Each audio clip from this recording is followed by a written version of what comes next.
Hello friends, world geography के इस video में आज हम बात करेंगे वर्ल्ड की फेमस रिवर्स के बारे में। इसके पहले भी एक वीडियो आप लोगों ने देखी होगी जिसमें हमने वर्ल्ड्स की जो भी इम्पोर्टेंट रिवर्स थी उनको हम लोगों ने डिस्कस किया था। जिसमें जो मेन कॉन्टिनेंट थे उसमें एक तो हम लोगों ने डिस्कस किया था एशिया के बारे में। इसके अलावा जो दूसरा महाद्वीप था वो था यूरोप, यानी दो महाद्वीपों की नदियों को हम लोग देख चुके हैं। अगर इसको थोड़ा डिटेल में देख लें, यानी कि क्लास को थोड़ा सा अगर हम रिकॉल कर लें, तो एशिया में जो इंपॉर्टेंट रिवर्स थी उसमें एक नदी का नाम था यांगसी नदी, जो आप लोगों ने लास्ट वाली क्लास में देखी थी। इसके अलावा हांगहो नदी जो इम्पॉर्टेंट थी, माही नदी, मेकांग नदी, साल्वीन नदी, सिंधु नदी, महावेली नदी, आमूर ओब और लीना नदी, वोल्गा नदी, डैन्यूब, नीपर, राइन नदी। तो ये जितनी भी रिवर्स हैं इन सारी रिवर्स को हम लोगों ने देखा था यूरोप में। अब हम आते हैं और बात करेंगे यहाँ पर अफ्रीका के जो इम्पोर्टेंट रिवर्स हैं। तो अफ्रीका की जो सबसे पहली इम्पोर्टेंट रिवर है उस रिवर का नाम है नील नदी। इस नील नदी को नाइल के नाम से जाना जाता है। इसी को हम लोग नील या फिर नाइल के नाम से जानते हैं और ये अफ्रीका की सबसे लंबी नदी है, अफ्रीका महाद्वीप की सबसे लंबी नदी है। आपको एक पॉइंट इसके साथ में ये भी ध्यान रखना है कि this is the longest river in the world, यानी कि पूरी दुनिया की अगर कोई सबसे लंबी नदी है तो वो नाइल रिवर है। लेकिन अगर हम पानी के अमाउंट की बात करें, यानी कि एक तो हो जाती है नदी की लंबाई और दूसरी बात आती है पानी का अमाउंट। अगर पानी के अमाउंट के अकॉर्डिंग बात करें तो दुनिया की जो सबसे बड़ी नदी हो जाती है उस नदी का नाम हो जाता है अमेज़न, जो कि पड़ती है साउथ अमेरिका में। यानी दुनिया की जो सबसे बड़ी नदी है वो है नील नदी। लेकिन अगर पानी के अमाउंट को देखेंगे कि जो सबसे ज़्यादा पानी नदी रखती है उस नदी का नाम है अमेज़न। तो नील नदी या फिर नाइल नदी अफ्रीका के साथ साथ विश्व की सबसे लंबी नदी है और इसकी लंबाई है 6,690 किलोमीटर। यानी कि जनरली इसको हम कह सकते हैं कि 6700 किलोमीटर के आसपास ये नदी लंबी है। ये नदी श्वेत नील और ब्लू नील, यानी दो नदियां हैं, एक का नाम है श्वेत नील और एक का नाम है ब्लू नील। इन दोनों नदियों के मिल जाने से ये नदी बन जाती है जिसका नाम पड़ता है नील। श्वेत नील नदी जो है ये विक्टोरिया झील से निकलती है और जो ब्लू नील नदी है ये इथोपिया की ताना यानी फिर टाना झील से निकलती है। ये दोनों नदियाँ सूडान की राजधानी है जिसका नाम है खार्तूम, वहाँ के पास आकर के मिलती हैं और मिलने के बाद ये नदी नील नदी कहलाती है और आगे बहते हुए ये नदी भूमध्य सागर में गिर जाती है। वन मोर पॉइंट जो हमें इसके बारे में ध्यान रखना है वो ये है कि 6 प्रमुख देश जो नील नदी के अपवाह क्षेत्र यानी कि ड्रेनेज एरिया का पार्ट है, यानी कि अफ्रीका के वो इम्पोर्टेंट कंट्रीज़ जहाँ से होकर के नील नदी बहती है, उनमें जो इम्पोर्टेंट कंट्रीज़ हैं उसमें एक तो देश हो जाता है Rwanda, Kenya, Sudan, Ethiopia, Uganda और मिस्र। तो ये इन सारे 6 देशों का नाम आपको याद रखना है। कभी कभी क्वेश्चन इस तरीके से पूछा जाता है कि in which of the country Nile river is not flowing, इनमें से कौन सा ऐसा देश है जहाँ से नदी होकर के नहीं बह रही होती है। तो ये देश हैं Rwanda, Kenya, Sudan, Ethiopia, Uganda और मिस्र। आइए अब इसकी लोकेशन देखते हैं।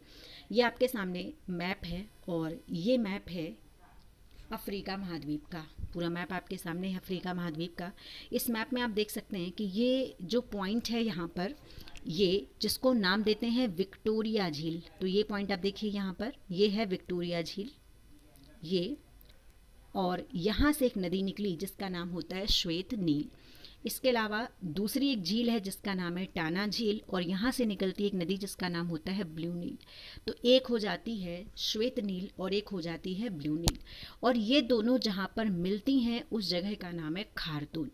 और जो ये खार्तून है यहीं पर आकर के ये दो नदियाँ मिल जाएंगी और आगे जब ये जाएंगी तो यहाँ पर एक और आगे बहते हुए ये नदी जाकर के गिर जाएगी भूमध्य सागर में। और आपको एक और पॉइंट ध्यान रखना है कि दुनिया का जो सबसे ज़्यादा इंटरनल जो एक पोर्ट है जिसका नाम है अलेक्जेंड्रिया पोर्ट या सिकंदरिया पोर्ट, वो यहीं पर स्थित है। इसके अलावा जो यहाँ पर विक्टोरिया झील है इसके बारे में भी आप एक पॉइंट ध्यान कर सकते हैं कि जो विक्टोरिया झील है, इसी विक्टोरिया झील से होकर के, यानी विक्टोरिया झील जो है वो भूमध्य रेखा पर स्थित है। और सबसे नीचे अगर हम देखें यहाँ पर तो ये जो अफ्रीका महाद्वीप है इसके नीचे से मकर रेखा भी गुजरती है।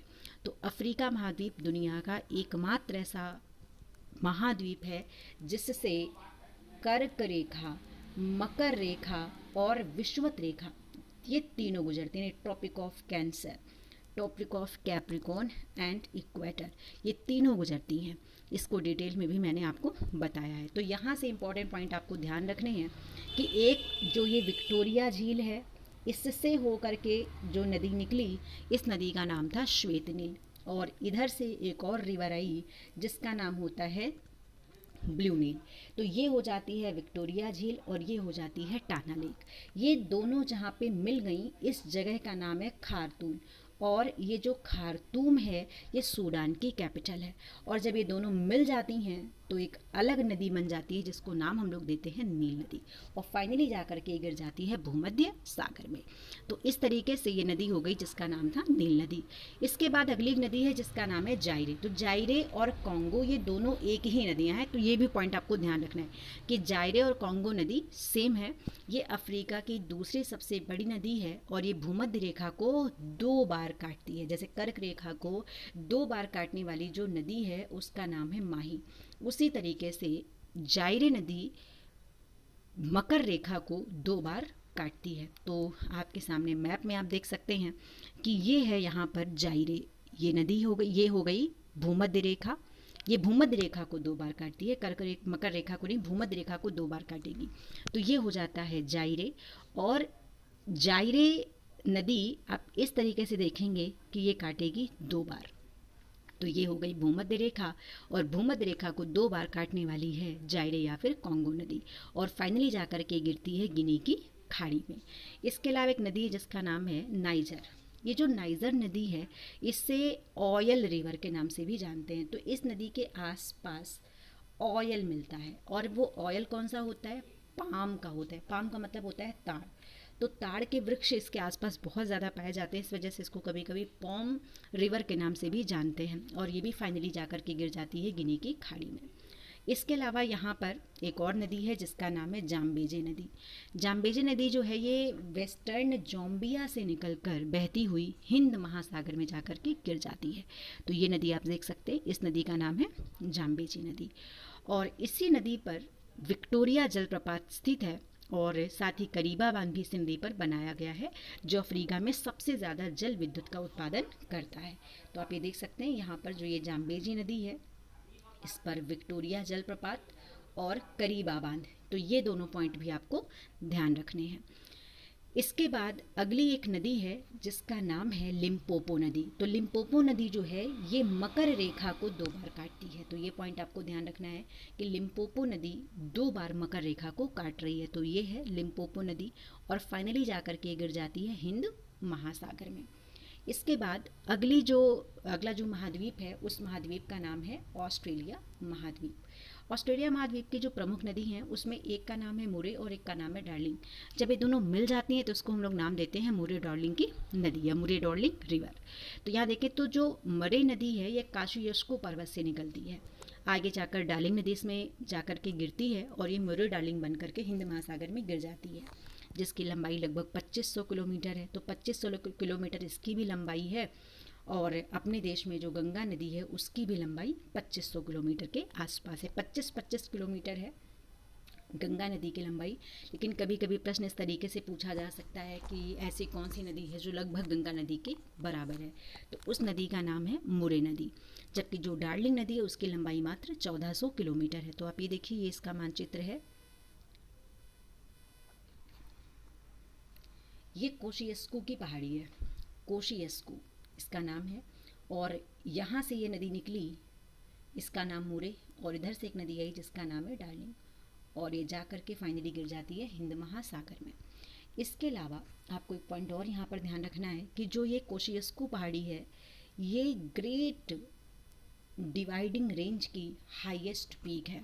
ऑस्ट्रेलिया की जो सबसे लंबी पर्वत श्रृंखला है उसका नाम है ग्रेट डिवाइडिंग रेंज, और उसी के सबसे लंबी पर्वत, सबसे ऊंची जो चोटी है उसका नाम है कोशियस्कू। फिर बात आती है साउथ अमेरिका की। तो साउथ अमेरिका में प्रमुख नदी है जिसका नाम है अमेज़न। अमेज़न नदी दक्षिण अमेरिका की सबसे बड़ी नदी है, साथ ही विश्व की भी सबसे बड़ी नदी है। ये नदी इंडीज पर्वत से शुरू होकर के गिरती है अटलांटिक महासागर में। विश्व की सबसे चौड़ी नदी भी है। और अगर ड्रेनेज एरिया के अकॉर्डिंग बात करें तो this is the longest river in the world. और इसका जो ड्रेनेज एरिया है, जो इसका प्रवाह तंत्र है, वो लगभग 70 लाख वर्ग किलोमीटर में फैला हुआ है। तो आप ये देख सकते हैं, ये नदी है अमेज़न। तो यहाँ पर एक पर्वतमाला है जिसका नाम है इंडीज पर्वतमाला। तो इंडीज पर्वतमाला से ही ये नदी निकलती है जिसका नाम हो जाता है अमेज़न।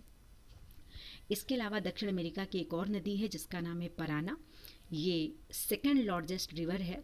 और ये जो नदी है ये ब्राज़ीलियन हाईलैंड से स्टार्ट होती है, ब्राज़ील, पराग्वे, अर्जेंटीना में बहते हुए अटलांटिक महासागर में जाकर के ये मिल जाती है। तो आप ये देख सकते हैं, ये पराना नदी है। इससे ब्राज़ील है, पराग्वे है, अर्जेंटीना है। तो ये जो प्रमुख देश हैं ये इससे सुविधा पाते हैं। तो ये इम्पॉर्टेंट रिवर थी साउथ अमेरिका की। फिर नॉर्थ अमेरिका में भी जो इम्पॉर्टेंट रिवर है उसका नाम है मिसिसिपी, मिसौरी। तो नॉर्थ अमेरिका की जो सबसे लंबी नदी है उसी का नाम है मिसिसिपी, मिसौरी। तो दो नदियां हैं, एक का नाम है मिसिसिपी और एक का नाम है मिसौरी। ये दोनों मिल जाती हैं तो ये बन जाती है मिसिसिपी, मिसौरी। और फाइनली जाकर के नदी गिरती है मैक्सिको की खाड़ी में। ये जो मिसिसिपी नदी है इसकी जो ओरिजिन है वो है इटास्का झील। यानी जो ये वाला पॉइंट आप देख रहे हैं यहाँ पर, ये वाला, इसका नाम है इटास्का झील। कुल लंबाई आप देखिए 6240 किलोमीटर है। और ये नदी विश्व का सबसे बड़ा नदी तंत्र बनाती है। नदी तंत्र का मतलब इसमें बहुत सारी नदियाँ आकर के मिलती हैं। तो ये विश्व का सबसे बड़ा रिवर सिस्टम बनाती है। इसके अलावा नदी है जिसका नाम है सेंट लॉरेंस। ये भी नॉर्थ अमेरिका की प्रमुख नदी है और ये ग्रेट लेक्स को अटलांटिक महासागर से जोड़ने का काम करती है। तो यहाँ पर आपने देखा होगा कि जो अमेरिका है इसमें जो ये वाला पार्ट है इसको हम लोग नाम देते हैं ग्रेट लेक्स। और ये ग्रेट लेक से होते हुए एक नदी आई जिसका नाम है सेंट लॉरेंस और यहाँ पे पड़ता है अटलांटिक महासागर।